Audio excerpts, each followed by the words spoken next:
Makulay at masaya ang pagbubukas ng Noel Bazaar ngayong holiday season dito sa Okada, Manila.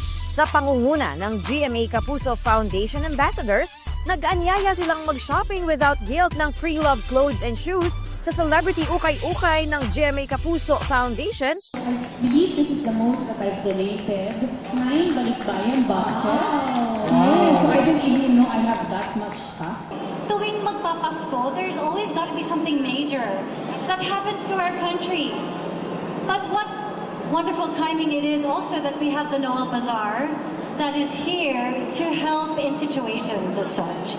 So please, go ahead, go shopping. Pagka more than 1 year ko na siyang hindi nasuot, then I know na para bang hinahawakan ko na lang siya for sentimental reasons, pero hindi ko naman pala gagamitin. It's better to just give it here kasi nga makakatulong pa ako sa GMA Kapuso Foundation.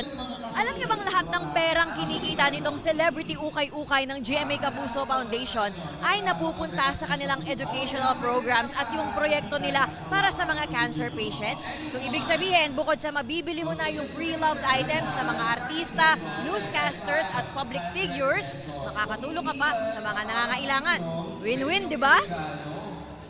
Primarily, it's the building of new schools ng GMA Kapuso Foundation, and also it supports our Unang Hakbang sa Kinabukasan project, which supplies a complete set of school supplies in waterproof backpacks to over 60,000 children nationwide. 25 years of giving, 25 years of sharing to our less fortunate brothers and sisters, yung pagsuporta sa mga Filipino entrepreneurs, yung mga negosyante na gusto palang magsimula. Pagkatapos ng shopping, pwedeng bisitahin ang giant Christmas tree at Christmas Village sa Okada. Literal na festive feels dahil sa kanilang Christmas Carnival theme.